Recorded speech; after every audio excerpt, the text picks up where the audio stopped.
Hey everyone. Apparently, I don't like to hit go live on these things.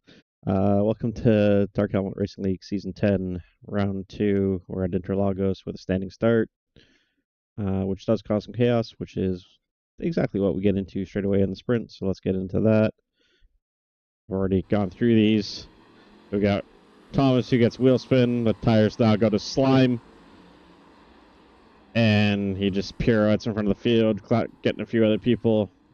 This is a racing incident. Nothing everyone can do here. I've gone through all of these. None of them had anywhere to go. So that's that. And then Doug, after he's got damage. So he's just trying to come back. And then we have Chris and Ryan. Now, let's just walk this forward. Pause this as they get to Apex, which is there. What we say is the white line here is the track edge in our rules. So at this point, Ryan needs to give one car width room to the car on the inside. And the contact is almost embellished by iRacing. So if we watch it go through super slow here, you can actually see it kind of shoves the back end of the car. It doesn't shove the middle of the car, which is where the contact actually happened. It was with the door. iRacing said it was with the back of the car and spun the back of the car around.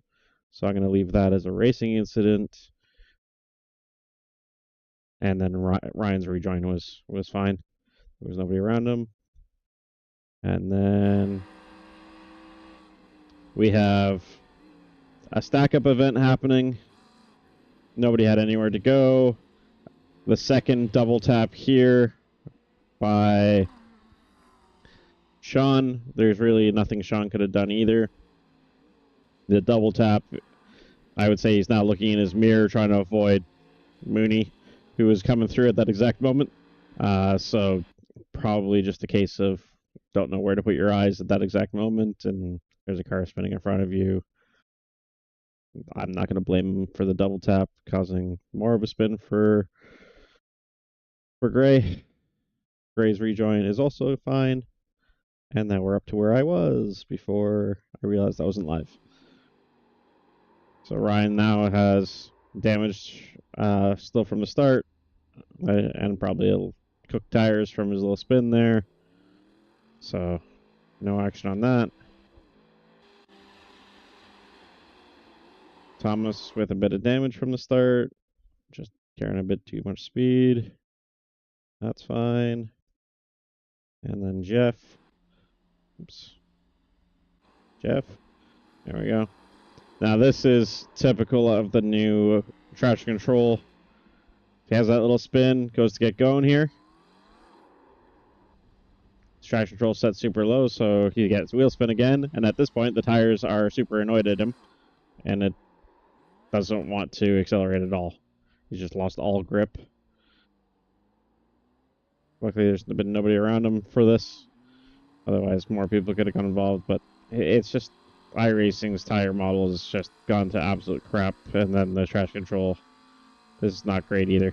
So, not a huge fan of what they've come up with for this season. It's not going to be super helpful. So, no action there for Jeff. That's our sprint. And then our feature, looks like we have a crash in turn one. Thomas and Ryan up ahead, so let's go to that one first. Thomas here.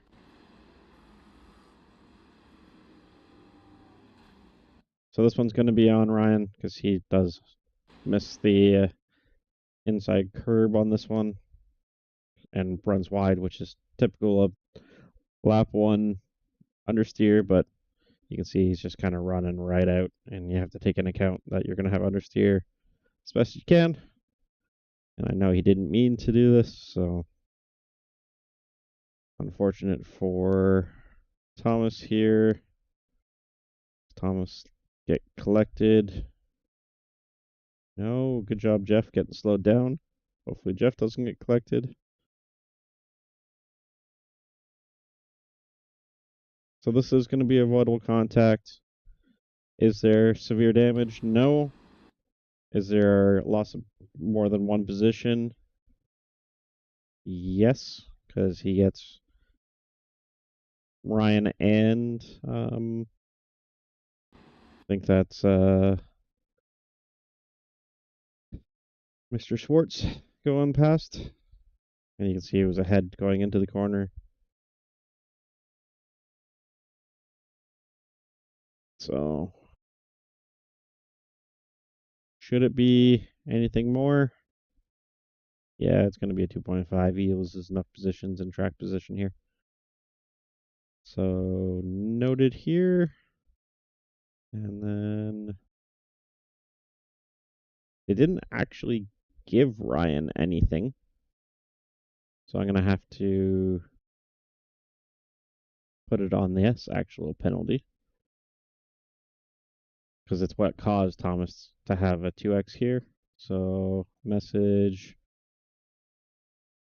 driver of the. Where's Ryan there? 616. Avoidable contact 2.5. And shove that into my handy dandy spreadsheet.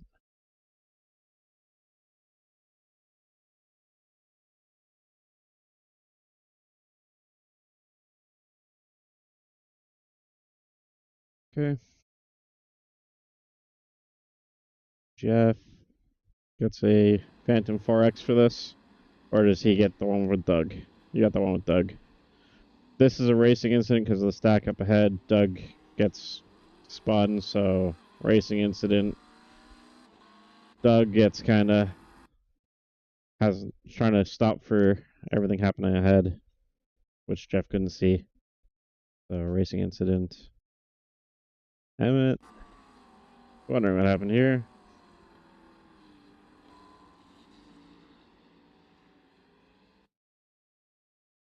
He just pushes wide and then probably does a stab of the brakes or something to try to avoid Troy. And around he goes. So let's just watch the rejoin. Decent right rejoin. Nice and safe. And then he lets other people go by, which he didn't have to do, but good sportsmanship. Poor Doug has everyone in the world spinning around him tonight. You'll probably have wondered if everyone spins or if they continue racing. Good rejoin there. Christian. Oh. Decent save. Hopefully not too much damage. Tanner.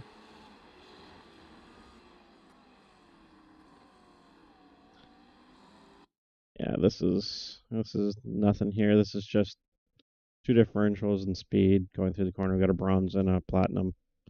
And if you watch the gap to the McLaren here, see it open? But the gap for the Porsche to the McLaren stayed. So this Porsche to this McLaren dramatically opened. And the second one stayed exactly the same to the McLaren. So racing incident again.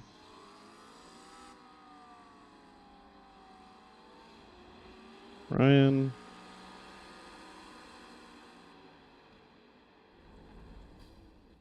Not sure what's going on here. Let's go back to see what we missed.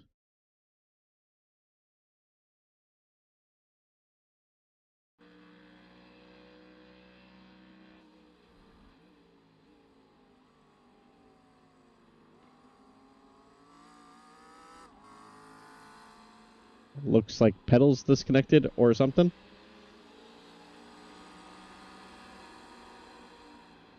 No, brakes are working. Not sure what happened there, but it suddenly didn't get any throttle. So no action there.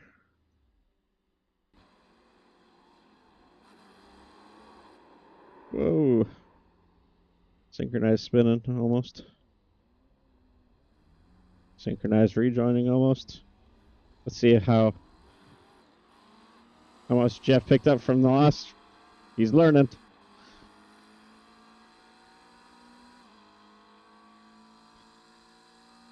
No action there.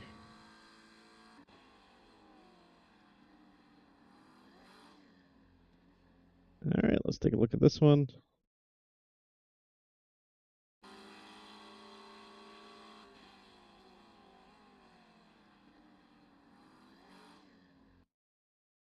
Now, at braking, there is no overlap.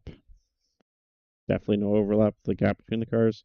At the braking point, which is determined by the car in front, there is no overlap. At turn in, there is minor overlap, but we say in our rules now for the last 2 seasons that the rear tire and the front tire need to start having overlap here, and we almost do. But at apex, we definitely do. But you can see here, when you watch it in slow-mo, the Porsche on the inside just can't keep it down on the curb here and just runs wide. The McLaren has left enough room, so that's on Porsche. There is no significant damage. There is quite a loss in track position. So there's no damage, but a lot of track position lost. No real positions, because I think Doug here is not for position. Let's start the process anyways, because we know it's going to be something. Thomas, which is the 802. To be consistent with the first one, we're going to do avoidable contact 2.5.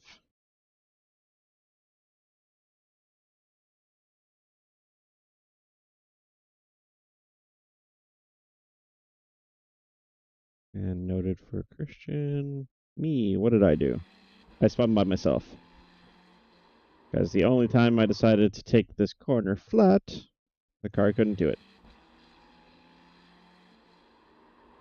And then nothing is more terrifying than this view. You ready? Yeah. And you spin and you look at cars coming towards you. It's terrifying. You can see here, I went from trying to catch it to now kind of trying to get the back end to come around. And now I'm just trying to figure out where to go with it. So, running into the runoff. Thanks for everyone for avoiding me here. I got it stopped. And then I didn't want to have giant wheel spin everywhere. So that was that. So that's no action.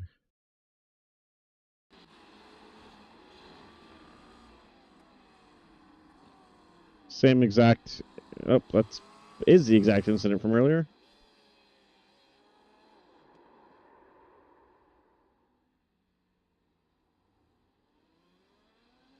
Yeah, in a kart, that would be even more terrifying. If he spun, at least in the sim, there is no harm because nobody's around you. It's just digital suck. This in a kart though is terrifying just as much.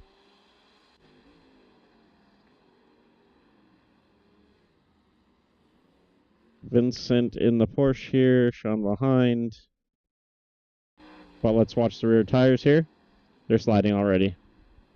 So Vincent was already spinning here. Let's slow it right down so we can see it. See that black mark?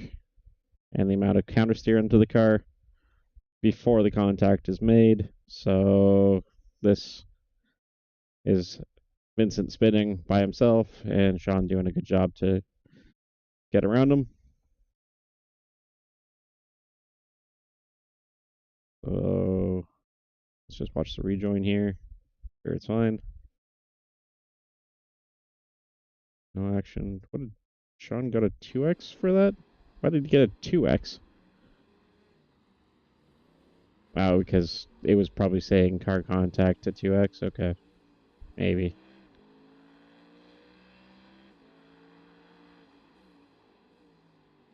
No action, because I don't actually think they made contact.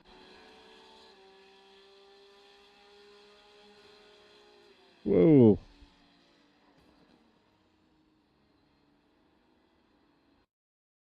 Not sure what happened here. I think looks like Vincent wasn't sure how the pit road worked.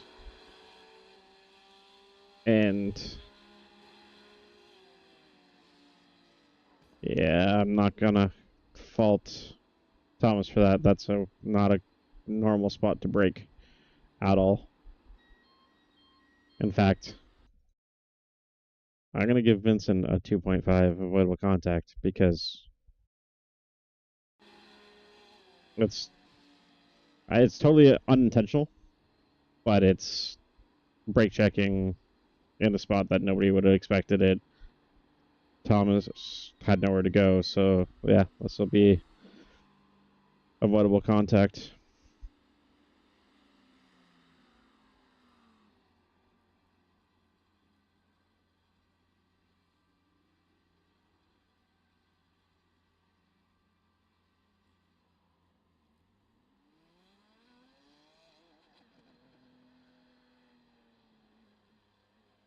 Noted for him.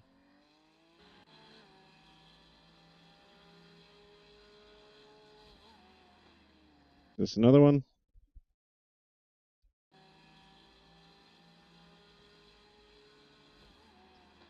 Guys, we have an hour practice every night we do this, so at least try the pit entrance so you know how to get in there. Because this shouldn't happen on this pit entrance at all. The breaking point for this pit entrance is past the wall, well inside the wall. So again, this will be on Todd, same exact thing. Or 20. Oops.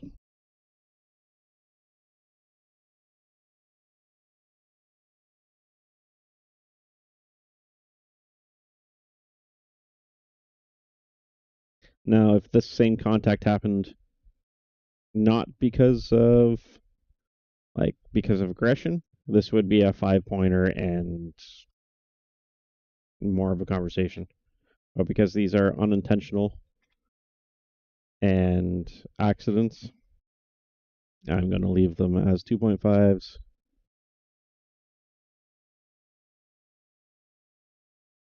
But make sure you use the practice time to practice pit entry, pit exit, and anything else that you need to do during an event. It will really help. If you're unsure of what the pit entrance is like coming into a night, you shouldn't be figuring it out in front of people like that and then ruining their night. So that's it for me. Let's just pull up schedule here. Tuesday, if you feel like joining us, we're on the M2s at Tsukuba, which should be a ton of fun. Super small track with a car that you can't really attack the corners too much in, so it's going to be entertaining to see if we can all get through that without any carnage. And then next week we are at Bathurst, which should be awesome in the GT3s as it always is, and look forward to getting us all out there in a week's time. Thanks, everyone.